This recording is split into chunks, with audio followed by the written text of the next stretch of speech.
देश में प्रधानमंत्री मोदी की चर्चा एक बार फिर से तेज हो गई है और कारण है एक लेखिका जिसका नाम है मधु पूर्णिमा किश्वर।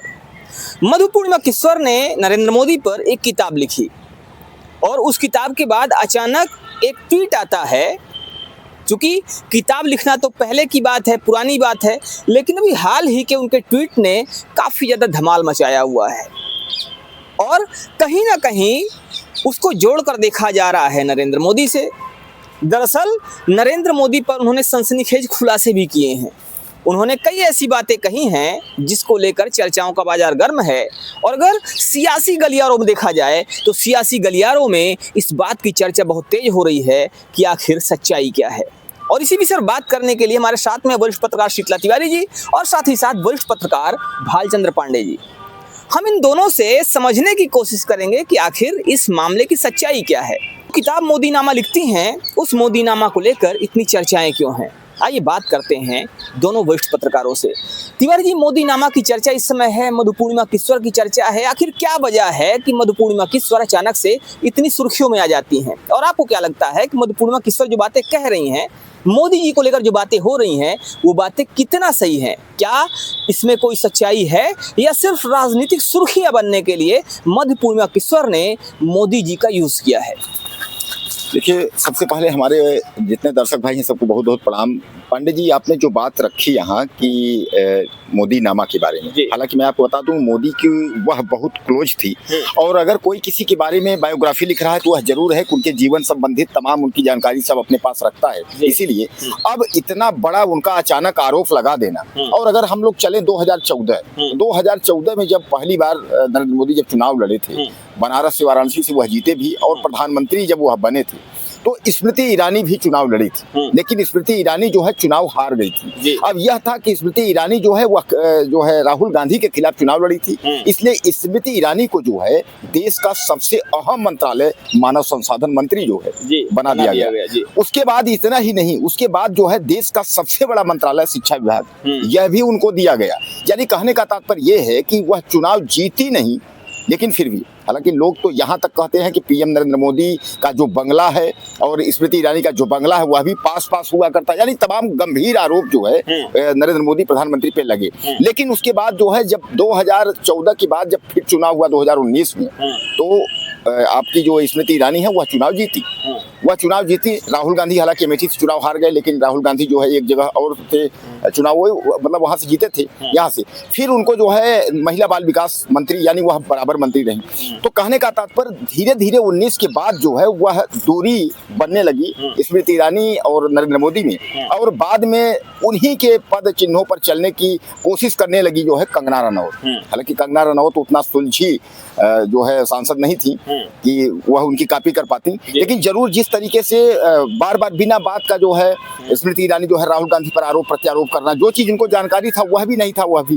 तो कहीं ना कहीं यह जो बातें किताबी नामा जो इनका जो बायोग्राफी मोदीनामा जो इनकी बायोग्राफी जो लिखी गई है, तो कहीं ना कहीं जो इसका विरोध हो रहा है तो इसमें कुछ तो सत्ता होगा, क्योंकि अकेला वो आदमी जो है जो इतना करीब हो और बाद में जो है वह उनसे उन खिलाफ हो जाए, यह बहुत बड़ी बात है पांडे जी।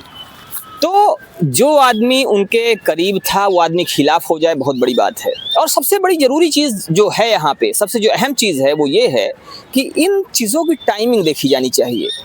अभी एक तरफ एप्स्टीन फाइल का नाम आता है, उसके बाद मोदी जी के विषय में ये बातें आती हैं, यहाँ पर मोदीनामा की चर्चा होना शुरू हो जाती है। तो कई तरह की चीज़ें, कई तरह की बातें और कई तरह के सियासी दांव पेच इस समय आजमाए जा रहे हैं। अब यहाँ पर इन चीज़ों की सच्चाई क्या है ये तो बाद की बात है, तो देखने वाली बात है। फिलहाल इसको कई तरह से देखा जा रहा है, एक तरफ एप्स्टीन फाइल, दूसरी तरफ मोदीनामा, और तीसरी बात अभी कुछ समय पहले अगर बात की जाए तो दिल्ली में एक मंत्री हैं कपिल मिश्रा, उन्होंने भी कई गंभीर आरोप लगाए थे और उसके बाद चूंकि उस समय वो आम आदमी पार्टी में हुआ करते थे, उसके बाद उनको एक अहम मंत्रालय भी दे दिया गया, भाजपा में शामिल कर लिया गया। तो कहीं ना कहीं लोग इन सबको एक दूसरे से जोड़ कर देख रहे हैं। आखिर इन सब चीज़ों का कनेक्शन क्या है, ये भी समझने वाली बात है। हमारे बीच में है वरिष्ठ पत्रकार भालचंद्र पांडे जी, इनसे भी समझने की कोशिश करेंगे कि आखिर इस विषय को लेकर इनका क्या कहना है। क्या कहते हैं पांडे जी, जो इस समय ये कनेक्शंस देखे जा रहे हैं, एक दूसरे से जोड़कर देखा जा रहा है, लोग आरोप प्रत्यारोप कर रहे हैं, लोग इसको कई तरह से अलग अलग अपने ढंग से बयां कर रहे हैं, व्यक्त कर रहे हैं और कह रहे हैं कि कहीं ना कहीं कुछ तो बात है। आपके अनुसार क्या चीज़ें हैं, क्या सत्यता हो सकती है इसकी? जी शिव जी, पहले तो आप सभी को नमस्कार जी। हमारे जितने दर्शक हैं सबको नमस्कार।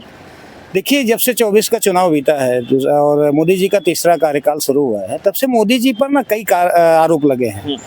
उधर स्वामी हैं जो पहले बीजेपी के सांसद हुआ करते थे और उसके पहले भी मंत्री हुआ करते थे, उन्होंने भी मोदी जी पे आरोप लगाया है। अब उसी कड़ी में एक नया नाम जुड़ रहा है किशोर जी का। ये किशोर जी जो है कभी न कभी मोदी जी की बड़ी करीबी हुआ करती थी। जब ये गुजरात के मुख्यमंत्री हुआ करते थे तो उस समय वो पत्रकार हुआ करते थे और उनका माना जाता था कि वो मोदी जी के काफ़ी करीब हैं। उनके ऊपर उन्होंने किताब भी लिखी, मोदी नामा। लेकिन जैसे ही 12 के बाद धीरे धीरे मोदी जी दिल्ली की तरफ बढ़े, वैसे वैसे उनसे दूरी बढ़ती गई। वो प्रधानमंत्री बने तो दूरी और बढ़ गई। यहाँ तक कि अब तो उन्होंने आरोप ये भी लगाया है कि वो अगर जहाँ जाते हैं उनके कार्यक्रमों में शामिल नहीं होते। यहाँ तक कि शादी या कोई ऐसा फंक्शन होता है, घरेलू कार्यक्रम होता है, वहाँ भी अगर हम सुन लेते हैं कि मोदी जी आ रहे हैं तो ऐसे कार्यक्रमों में से भी हम दूरी बना लेते हैं। मतलब इतना इस हद तक दूरी बना ली कि उनके अंदर ऐसी क्या वो पहले थी जो उनके नजदीक थी, या ऐसी अब क्या मजबूरी आ गई या कमजोरी आ गई कि उनसे दूरी बना ली। पहला प्रश्न तो ये है। कहीं ऐसा तो नहीं है कि मधुपूर्णिमा किशोर जो है उनसे कोई राजनीतिक स्वार्थ था, नहीं पूरा हुआ इसलिए दूरी बना रही बड़ी बड़ी अहम बात आपने कर दी है। आपको दर्शकों को हम ये बता देना चाहते हैं कि इस समय चर्चा ये भी चल रही है, और चर्चा ये चल रही है जैसा कि मधुपूर्णिमा किशोर ने कहा। मधुपूर्णिमा किशोर ने कुछ लोगों के नाम भी लिया और कहा कि वो अगर चाहें तो बहुत बड़ा खुलासा कर सकते हैं। उन्होंने एक बात और कही कि लोगों ने अपने राजनीतिक स्वार्थ में उनसे नज़दीकियां बनाई। तो अब यहाँ पर लोग प्रश्न चिन्ह ये भी खड़ा कर रहे हैं कि क्या राजनीतिक स्वार्थ पूरा ना होने के कारण मधुपूर्णिमा किशोर उन पर आरोप लगा रही हैं? क्या मधुपूर्णिमा किशोर जब उनके नज़दीक थी तो क्या उनका कोई राजनीतिक स्वार्थ था जिसको पूरा करना चाहती थी? वो नज़दीकियां बढ़ा के कुछ हासिल करना चाहती थी, और जब वो चीज़ हासिल ना हो पाई तो मधुपूर्णिमा किशोर एक बार मुखर हो गई हैं और कहीं ना कहीं मोदी विरोध में वो आ गई हैं। और उन्होंने जो मोदी नामा किताब लिखी है, लोग ये भी कह रहे हैं, लोग आरोप लगा रहे हैं कि जो मोदी नामा किताब लिखी गई है असल में वो लिखी नहीं गई है, बल्कि वो कट कॉपी पेस्ट है। वो इंटरनेट के माध्यम से यहाँ वहाँ से लेके उसको एक जगह पर इकट्ठा कर दिया गया है, संकलित कर दिया गया है और उसको छपवा दिया गया है। क्या कहते हैं इस पे आप? देखिए, कट पेस्ट ये तो हर कोई कहीं ना कहीं थोड़ा मॉनिटर उठाता है, रखता है, लिखता है, वो अलग विषय है। लेकिन पूर्णिमा जी का जो आरोप लगाना है वो देखिए दो तरफ इशारा करता है।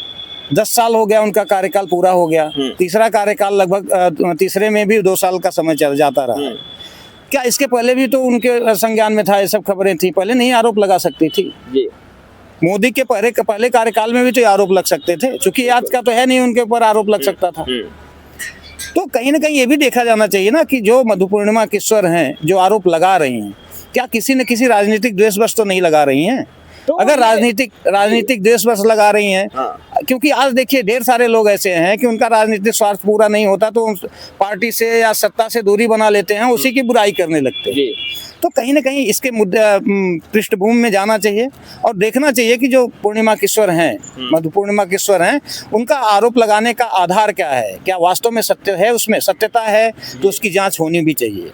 तो कहीं ना कहीं सवाल उठ रहे हैं मधुपूर्णिमा किशोर पर भी कि आखिर अगर उनको ये बात की जानकारी थी, इन सब चीज़ों के विषय में उनको पता था, तो उनको पहले भी सवाल उठाना चाहिए था। क्योंकि मोदी के कार्यकाल को अगर देखा जाए तो 2 कार्यकाल पूरे हो चुके हैं और तीसरा कार्यकाल चल रहा है। तो आखिर अचानक से इस मुद्दे को उठाना कितना सही है, जबकि उनका तीसरा कार्यकाल चल रहा है और आगे की बातें होना भी शुरू हो गई हैं। अभी वर्तमान में अगर देखा जाए तो उत्तर प्रदेश के चुनाव भी हैं, और चूंकि मोदी पर इस समय एप्स्टीन फाइल को लेकर भी चर्चाएं शुरू हो गई हैं, इस वजह से उस टाइमिंग को देखते हुए क्या कोई राजनीतिक स्वार्थ सिद्धि की वजह से ये आरोप लगाए जा रहे हैं? इस पर कई लोगों की अपनी अलग अलग राय है। फिलहाल